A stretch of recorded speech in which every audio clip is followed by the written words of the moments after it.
Nakapag-pre-enlist na ba lahat? We all know kung anong nangyari last semester dito sa pre-enlistment. Nakambol yung mga names, nakambol yung mga section.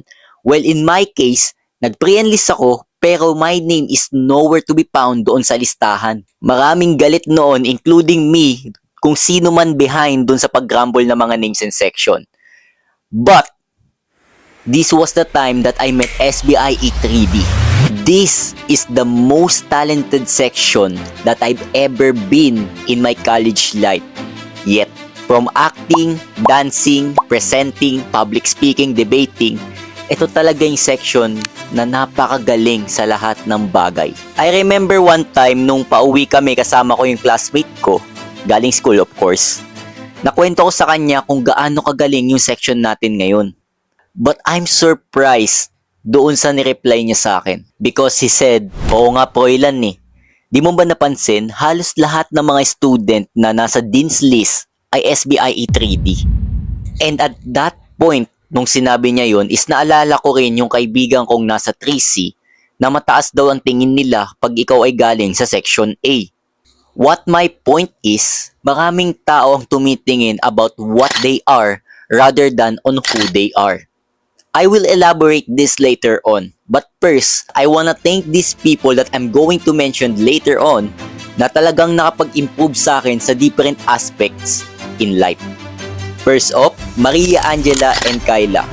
These two people ay talagang napakagaling pagdating sa presenting. Ang pag-deliver rin ng kanilang words is napakapulido. Talagang maiintindihan mo agad kung ano yung gusto nilang iparating. Secondly, ito si Vince Andre Garitano. Kaibigan ko na siya mula pa nung first year. Pero nakakainis lang sa kaibigan ko na to kasi siya yung pinakamabait na kaibigan ko dito sa college. Na kung saan, sa sobrang bait niya is maiinis ka na lang dun sa taong nakagawa ng mali sa kanya. And siya ay napaka-talented pagdating sa drawing. Feel ko nga magiging artist to. Artist na siya ngayon pero magiging kilalang artist pala rather in the near future. So kung gusto niyo magpagawa ng portrait ninyo or kung anong drawing pa man, dito na kayo kay Vince Andre. So dito yung Facebook page niya, mag-chat na lang kayo sa kanya. Hindi kayo madidismaya sa mga works niya. Joshny. Siya yung Face of ErgoCon 2025 kung hindi niyo alam. And napaka-jaw-dropping moment yung ginawa niya doon nung nag-present siya sa mga judges.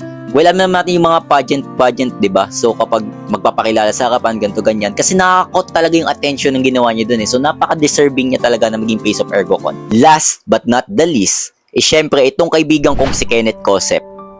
Putting this in NBA perspective, kung kilala niyo si Giannis Antetokounmpo, I'm sure siya yung most improved player in the league noong 2016 or 2017. Kasi we all know na si Giannis from 2013 to 2016 is grabe yung difference niya. From average player into one of the best players in the league.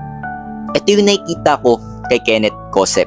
Maraming tao nga sa kanya na nagulat kung paano siya naging ganun eh. Kasi from talagang hindi gaano kagaling pagdating sa academics. Ngayon he pops up na ang galing niya mag-articulate ng words, ang galing niya mag-present, alam niya kung paano sasagutin yung mga question effectively.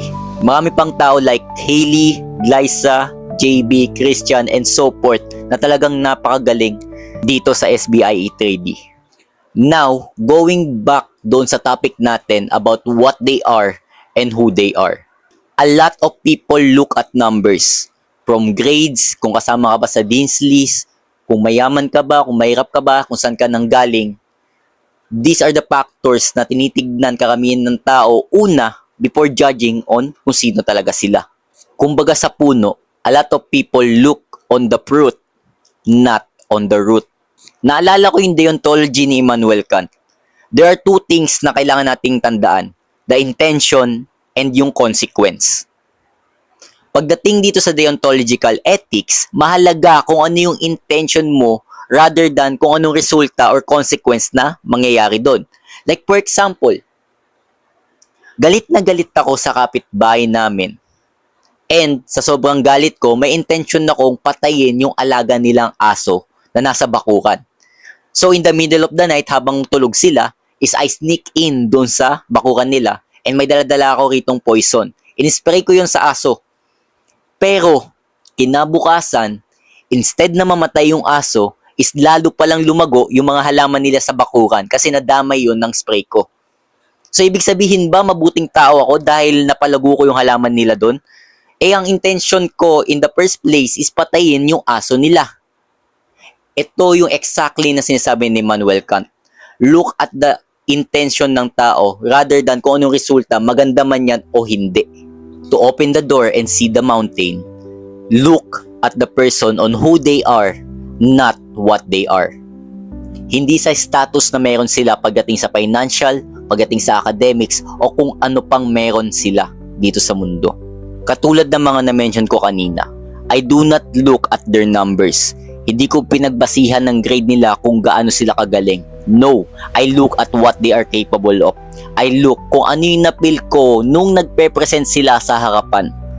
Kasi they inspires me the most to improve at different aspects in life nung ginawa lang nila yung 100% nila doon sa harapan. This is one of the reasons why I teach.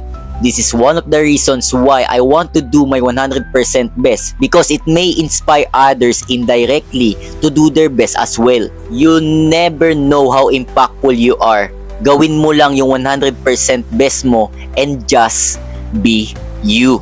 Regardless kung anong meron ka, regardless kung saan ka nanggaling, just be yourself because you'll never know kung sino ang mai inspire mo that would make a huge difference doon sa buhay nila.